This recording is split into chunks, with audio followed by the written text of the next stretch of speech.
The history of this paddock is previous 3 years sown to lucerne, and in October it was sprayed, half the paddock was sprayed with the best product. There's been no rain throughout this period of time. It didn't rain till April, till Anzac Day. In March, just previous to that, it was sown to oats. And what we have here is the treated area where I am standing. And as we slide this way, we can see the line where it was not treated. Basically, after the rain and this crop came up, the whole paddock was grazed with sheep. And then the sheep were taken off.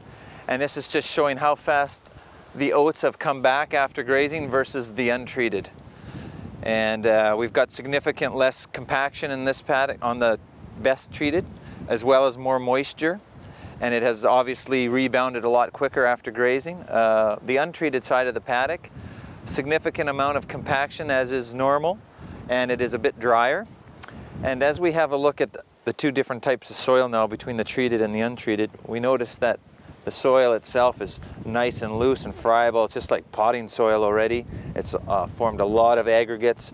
The roots on the plant have a lot of fibrous roots on them with good rhizospheres on, covering the roots. The untreated is still very, very cloddy and clumpy, and it's got those compaction layers in it. You can see this is basically just rooting that 2.5 inches down to that compaction layer, and that's it. We got no fibrous roots almost whatsoever, no rhizospheres on the roots, no soil hanging on. Whereas the treated ones here, they're just loaded with nice fibrous roots, and it just crumbles apart in your hands. As far as the amount of trash or forage growing back, we've got this versus that. So significant difference on the rebound for regrazing. So this is going to allow the farmer to have either a higher DSE in this paddock, or take forage off and sell it, or whatever. He's going to have a lot more options there. And of course the health, the palatability, if you feel these leaves, these are just nice and silky and smooth. You can't feel any burrs on them. And these ones here, you can just feel on the back side, you can just feel all the little prickles, all the little burrs, and of course much easier on the mouths of the sheep in this case for palatability to eat this product here versus these oats. So it's a huge difference. One interesting thing we did find here, we found an old canola stalk on the untreated side. This paddock had canola in it 6 years ago.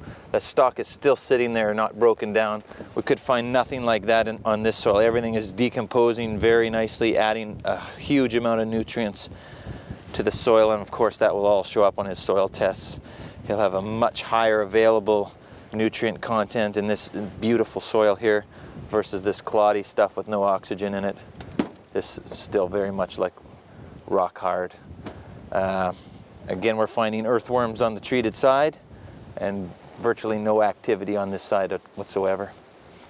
On the plants, I guess as you can see, this is kind of the floppy flat growing out. These have nice thick stalks. They're standing straight up. The color in the leaves, when you look at it into the sun anyways, this is a bit of a richer, darker green. These plants are a bit of a limey yellow, tough to see on this angle, but when you look into the sun, that's what we're seeing. And much higher bricks and sugar content in this side as well. Amount of tillers we're noticing here.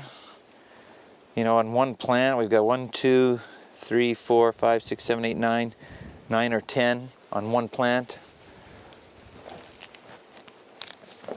And we'll pull a plant off of this side here, a good one. And we're looking at 1, 2, 3, 4, 5, 6 or 7 on there. And really, if you look at that, we've got one main one and some really thin tillers. These ones here we're dealing with, look at that. We're dealing with probably 4 big main stalks out of there, and then some fairly nice secondary tillers. So it's a huge difference at this time.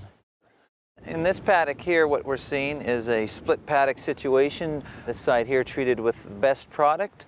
The entire paddock being grazed down with sheep, and now we're just seeing the rebound growth. And as we come here towards the center of the paddock, we can see now on the left here that the untreated part of the paddock is a very slow to rebound for growth, and just overall production is by far less than the treated side. And of course that's exactly what the farmer is looking for.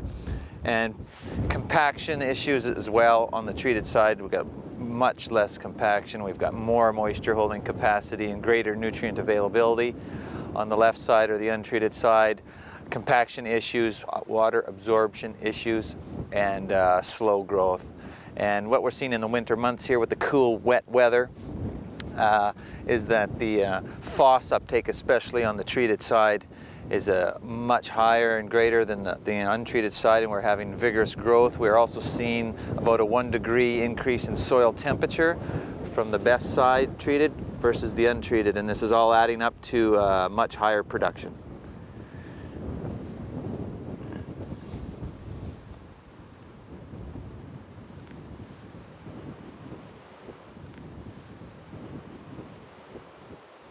Okay, we're going to dig some of these plants and soil out. Here we are in the best treated side.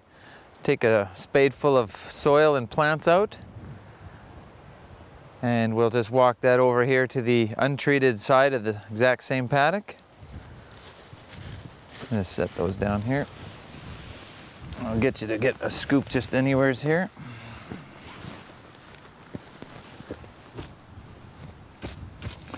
As you can see, it's significantly more compacted.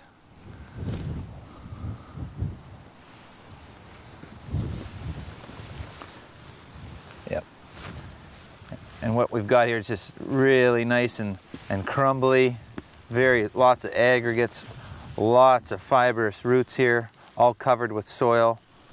Rhizospheres forming just really peaty, good soil. We've got. And over here we've got still very cloddy, and look, I mean, we got the root difference here comparatively is extreme difference. The amount of tillers as well on an average plant here, we've got 1 main root shoot and 3 small tillers coming off. We grab one out of here, plant. We've got 1, 2, 3, or 4 main stalks coming up with another 2 or 3 small tillers. So you can see the production is huge. Also on the treated stuff, a very silky, leathery leaf for palatability.